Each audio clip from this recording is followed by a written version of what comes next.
ఒక మూలన దశాబ్దాలుగా మనకు తెలిసిన నమ్మకమైన కానీ బరువైన చెవులు పగిలేలా శబ్దం చేసే పాతకాలపు హెవీవెయిట్ ఛాంపియన్ డీజిల్ జనరేటర్. అవును. మరో మూలన నిశ్శబ్దంగా మెరుపు వేగంతో తెలివిగా పనిచేసే ఒక సరికొత్త ఆధునిక ఛాలెంజర్ ప్యూర్ పవర్ 30.0. వావ్, భలే చెప్పారు. ఈరోజు మనం ఈ రెండిటి మధ్య కేవలం ఒక పోలిక చూడట్లేదు, పవర్ బ్యాకప్ ప్రపంచంలో రాబోతున్న ఒక పెద్ద మార్పు గురించి లోతుగా మాట్లాడుకోబోతున్నాం. ఖచ్చితంగా. ఇది కేవలం రెండు మెషీన్ల మధ్య పోటీ కానే కాదు. ఇది ఒక ఆలోచనా విధానంలో వస్తున్న మార్పు. ఆలోచన విధానంలో మార్పా? అవును. 2025లో డీజిల్ జనరేటర్పై ఆధారపడటమంటే స్మార్ట్ ఫోన్లున్న ప్రపంచంలో ఇంకా పాత ల్యాండ్లైన్ ఫోన్ వాడటం లాంటిది. అంటే పనిచేస్తుంది, కాని చాలా పరిమితులతో. ఎగ్జాక్ట్లీ. పని చేస్తుంది, కాని ఎన్నో పరిమితులతో. ఈరోజు మనం కేవలం కరెంటు పోతే ఏం చేయాలి అనే దాని గురించి కాకుండా, ఒక తెలివైన నిశ్శబ్దమైన మరియు డబ్బు ఆదా చేసే భవిష్యత్తును ఎలా ఎంచుకోవాలనే దాని గురించి చర్చించబోతున్నాం. సరే, అయితే నేరుగా రంగంలోకి దిగుదాం. ఒక సాధారణ పరిస్థితి తీసుకుందాం. రాత్రిపూట ఇంట్లో అందరూ నిద్రపోతూ ఉన్నారు, లేదా ఆఫీస్లో ఒక ముఖ్యమైన మీటింగ్ జరుగుతోంది. ఉన్నట్టుండి కరెంటు పోయింది. ఆ క్షణంలో ఈ రెండు పరికరాల మధ్య ఒక సాధారణ మనిషి గమనించే మొదటి తేడా ఏంటి? ఆ తేడా పగలుకి రాత్రికి ఉన్నంత స్పష్టంగా ఉంటుంది. డీజిల్ జనరేటర్ స్టార్ట్ అవ్వడానికి కనీసం అంటున్నాను 10 నుంచి 60 సెకండ్ల సమయం పడుతుంది. 60 సెకండ్లంటే ఒక నిమిషం. అవును. ఆ తర్వాత గట్టిగా ఒక కుదుపు, చెవులు చిల్లులు పడే శబ్దం, ఆ తర్వాత పవర్ వస్తుంది. ఈ కొన్ని సెకండ్ల గ్యాప్లోనే ఇంట్లో వైఫై ఆగిపోతుంది, ఆఫీస్లో సర్వర్లు రీస్టార్ట్ అవుతాయి, ముఖ్యమైన డేటా కూడా పోవచ్చు. అదే ప్యూర్ పవర్ 30.0 అయితే కేవలం 4 మిల్లీసెకండ్ల కన్నా తక్కువ సమయంలో పవర్ ఇచ్చేస్తుంది. 4 మిల్లీసెకండ్లంటే? అంటే మనం కనురెప్ప వేసి తెరిచే లోపే అసలు కరెంటు పోయిన విషయం కూడా తెలీదు. అంతరాయం అనే మాటే ఉండదన్నమాట. 4 మిల్లీసెకండ్లంటే దాదాపు తక్షణమే అన్నమాట.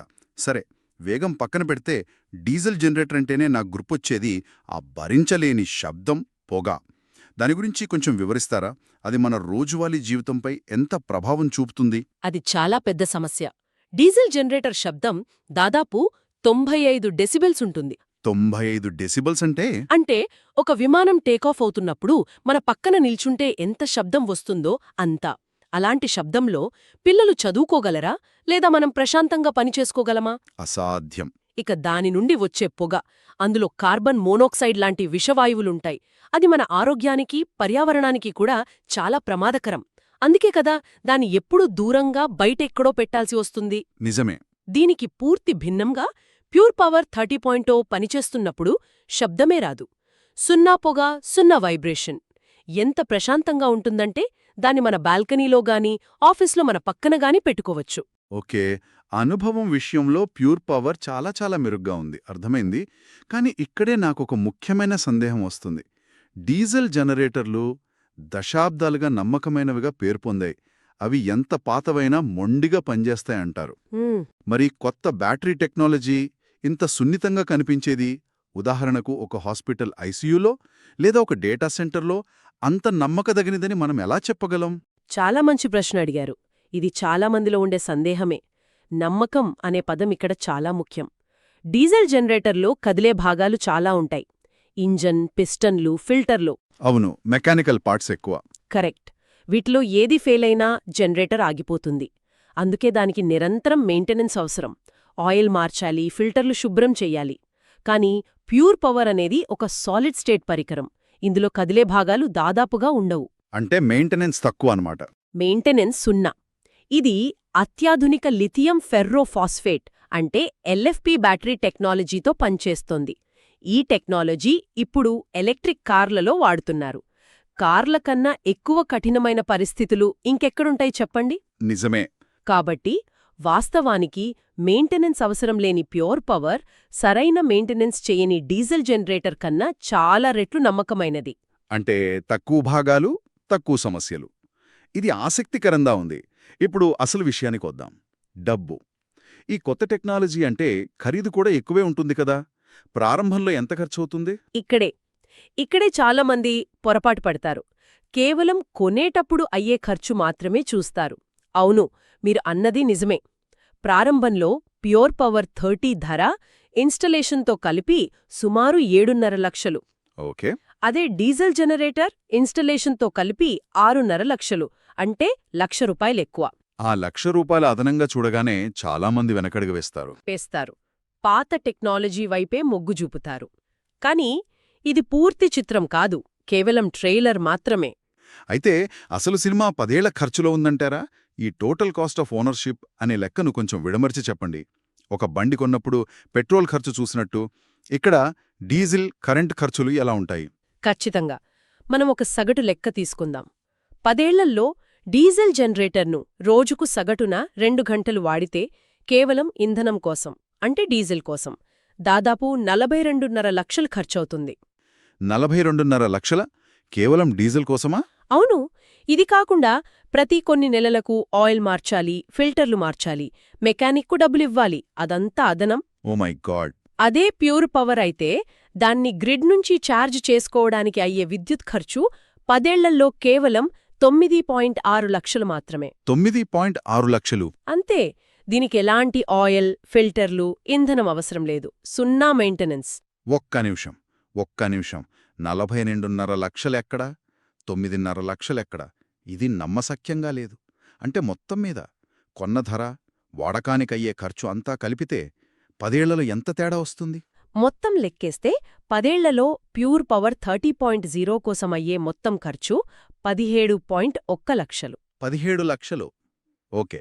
అదే డీజిల్ జనరేటర్కు అయ్యే మొత్తం ఖర్చు అక్షరాల 49 లక్షలు. 49 లక్షలా? అవును. అంటే ప్రారంభంలో 1 లక్ష ఎక్కువ పెట్టినా 10 ఏళ్లలో వాడేవాళ్లు నేరుగా 30 లక్షలకు పైగా ఆదా చేస్తారు. ఇది చిన్న మొత్తం కాదు. 30 లక్షల ఆదా. ఇది నిజంగా చాలా పెద్ద మొత్తం. అయితే ఒక చిన్న వ్యాపారం లేదా ఒక స్టార్టప్ కోసం ప్రారంభంలో ఆ అదనపు ₹1,00,000 పెట్టడం కూడా పెద్ద భారమే కదా? ఈ తక్షణ ఖర్చును ఎలా సమర్థించుకుంటారు? ఇది కూడా సరైన పాయింటే. అయితే మనం దీన్ని ఒక ఖర్చుగా కాకుండా ఒక పెట్టుబడిగా చూడాలి. చాలా బ్యాంకులు, ఫైనాన్షియల్ సంస్థలు ఇలాంటి గ్రీన్ టెక్నాలజీ కోసం సులభమైన ఈఎంఐ ఆప్షన్లు అందిస్తున్నాయి. ఓ ఈఎంఐ సదుపాయముందా? ఉంది. నెలకయ్యే ఈఎంఐ వాళ్ళు డీజిల్ కోసం పెట్టే నెల ఖర్చు కన్నా చాలా తక్కువ ఉంటుంది.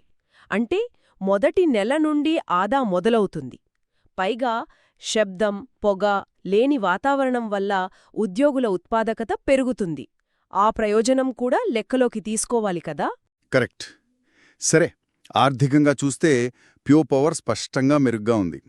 ఈ భారీ ఆదా, ఈ నిశ్శబ్దం వెనక ఉన్న టెక్నాలజీ గురించి ఇంకాస్త లోతుగా తెలుసుకోవాలి. సామర్థ్యం అంటే ఎఫిషియన్సీ విషయంలో ఈ రెండిటి మధ్య తేడా ఏంటి?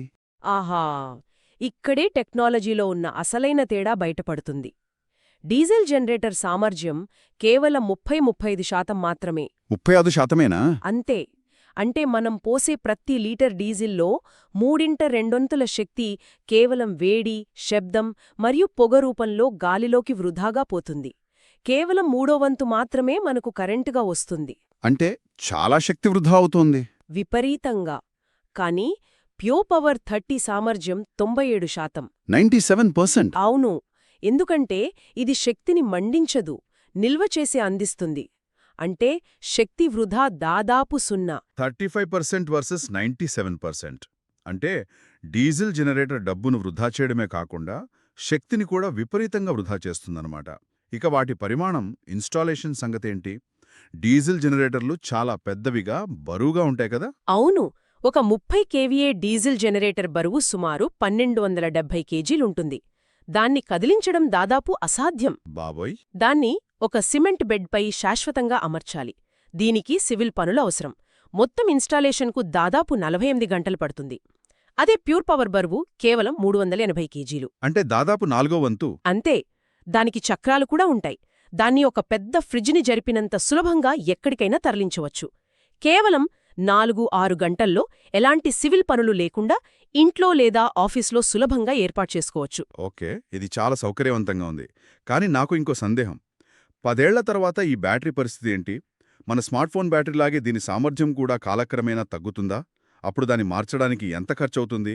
అది మరో పెద్ద ఖర్చవుతుందా? ఎల్ఎఫ్పి బ్యాటరీలు చాలా దీర్ఘకాలం పనిచేస్తాయి.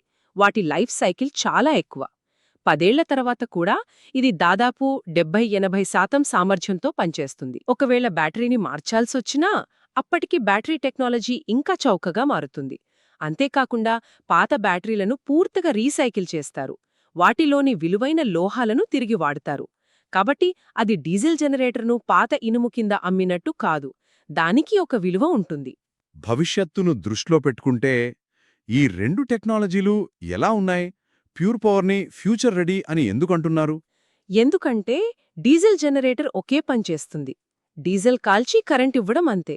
దానికి భవిష్యత్తు లేదు. కానీ ప్యూర్ పవర్ ఒక స్మార్ట్ ఎనర్జీ హబ్ లాంటిది. దాన్ని సోలార్ ప్యానెల్స్తో సులభంగా అనుసంధానం చేయవచ్చు. సోలార్ ఇంటిగ్రేషన్ సాధ్యమా? చాలా సులభంగా. పగలు సోలార్ శక్తితో ఛార్జ్ అయ్యి రాత్రి ఆ శక్తిని వాడుకోవచ్చు. ఇక్కడే మీరు ఇందాక అడిగిన బై డైరెక్షనల్ ఫీచర్ వస్తుంది. ఒక్క నిమిషం. ఆ బై డైరెక్షనల్ అంటే గ్రిడ్డుకు కరెంట్ అమ్మడం అని చెప్పారు కదా? అంటే ఒకవేళ మన సోలార్ ప్యానెల్స్ ఎక్కువ కరెంట్ ఉత్పత్తి చేస్తే దాన్ని మనం డిస్కంకు అమ్మి డబ్బు సంపాదించవచ్చా? అది నిజంగా సాధ్యమేనా? ఖచ్చితంగా సాధ్యమే. దాన్ని నెట్ మీటరింగ్ అంటారు. మీ ప్యూర్ పవర్ యూనిట్ సోలార్తో అనుసంధానమై ఉండి మీ వాడకం పోగా అదనపు సౌరశక్తి మిగిలితే ఆ శక్తిని గ్రిడ్డుకు తిరిగి పంపిస్తుంది. నెలసొందనం మీ కరెంట్ బిల్లులో ఆ మొత్తాన్ని తగ్గిస్తారు. వావ్! లేదా కొన్నిసార్లు మీకే డిస్కం నుండి డబ్బులు వస్తాయి. ఇది డీజిల్ జనరేటర్తో ఊహించడానికి కూడా సాధ్యం కాదు. అంతేకాకుండా ఇందులో smart touch screen, mobile app ద్వారా మానిటరింగ్, ఆటోమాటిక్ సాఫ్ట్వేర్ అప్డేట్స్ వంటి ఎన్నో అధునాతన ఫీచర్లు ఉన్నాయి. అంటే ఒకవేళ భవిష్యత్తులో మన పవర్ అవసరాలు పెరిగితే పరిస్థితి ఏంటి? కొత్త పెద్ద జనరేటర్ కొనాల్సిందే. ఇది మళ్ళీ పెద్ద ఖర్చుతో కూడుకున్న పని. ఈ మొత్తం చర్చను బట్టి చూస్తే ఒకవైపు డీజిల్ జనరేటర్లంటే శబ్దం, కాలుష్యం, అధిక ఖర్చులు, నిరంతరం ఇంధనం నింపే తలనొప్పి అనిపిస్తోంది. మరోవైపు నిశ్శబ్దంగా, స్వచ్ఛంగా, తక్కువ ఖర్చుతో ఎన్నో స్మార్ట్ ఫీచర్లతో ఉంది. కాని చివరగా పర్యావరణం గురించి ఆలోచిద్దాం. మనం డీజిల్ పొగను వదిలించుకుంటున్నాం సరే, కాని ఈ పెద్ద బ్యాటరీల తయారీ, వాటి జీవితకాలం ముగిశాక వాటిని పారేయడం వల్ల పర్యావరణానికి నష్టం జరగదా? ఇది చాలా ముఖ్యమైన మరియు బాధ్యతాయుతమైన ప్రశ్న. ఏ తయారీ ప్రక్రియకైనా కొంత పర్యావరణ ప్రభావం ఉంటుంది. బ్యాటరీల కోసం లీథియం వంటి ఖనిజాలను తవ్వాలి, నిజమే. అయితే మనం పూర్తి జీవిత చక్రాన్ని చూడాలి. అంటే తయారీ నుంచి వాడి పడేసే వరకు. అవును. డీజిల్ జనరేటర్ 10 పాటు ప్రతిరోజూ విషపూరితమైన పొగను గాల్లోకి వదులుతూనే ఉంటుంది. అది ప్రత్యక్ష కాలుష్యం. ప్యూర్ పవర్ వాడకంలో 0 కాలుష్యం వెలువరిస్తుంది. ఇక దాని జీవితకాలం ముగిశాక ఎల్ఎఫ్పి బ్యాటరీలలో 95% పైగా రీసైకిల్ చేయగల పదార్థాలు ఉంటాయి. ఈ రీసైక్లింగ్ పరిశ్రమ వేగంగా అభివృద్ధి చెందుతోంది. అంటే పర్యావరణానికి మేలు చేసేదే. ఖచ్చితంగా. దీర్ఘకాలంలో చూస్తే రోజూ శిలాజ ఇంధనాలను మండించడం కన్నా ఒకసారి బ్యాటరీని తయారు చేసి దాని శుభ్రమైన శక్తితో అంటే సోలార్తో ఛార్జ్ చేసి చివరకు రీసైకిల్ చేయడం పర్యావరణానికి ఎంతో మేలు చేస్తుంది. ఈ అంతిమ పోరాటంలో ప్రతి విభాగంలోనూ అంటే ఖర్చు, పనితీరు, సౌలభ్యం మరియు పర్యావరణ ప్రభావం వీటన్నింటిలోనూ ప్యూర్ పవర్ 30.0 స్పష్టంగా పైచేయి సాధించినట్టు అనిపిస్తోంది. ఇది కేవలం ఒక అప్గ్రేడ్ కాదు, పవర్ బ్యాకప్ గురించి మనం ఆలోచించే విధానంలోనే ఒక విప్లవాత్మకమైన మార్పులా ఉంది. ఆలోచించటానికి ఒక ప్రశ్న. మనం పవర్ బ్యాకప్ కోసం ఒక పరికరాన్ని కొనేటప్పుడు కేవలం తక్షణ అవసరాన్ని మాత్రమే చూస్తున్నామా, లేక 10 ఏళ్ల భవిష్యత్తును దృష్టిలో పెట్టుకుంటున్నామా? మంచి ప్రశ్న. మనం శబ్దం, కాలుష్యం మరియు ప్రతి నెలా జేబుకు చిల్లు పెట్టే ఖర్చుతో కూడిన గతాన్ని ఎంచుకుంటున్నామా, లేదా ఒకే ఒక్కసారి తెలివైన పెట్టుబడి పెట్టి నిశ్శబ్ద, స్వచ్ఛమైన మరియు ఆర్థికంగా లాభదాయకమైన భవిష్యత్తును ఎంచుకుంటున్నామా? ఈ ఎంపిక మనం ఎలాంటి ప్రపంచాన్ని కోరుకుంటున్నామో చెబుతుంది.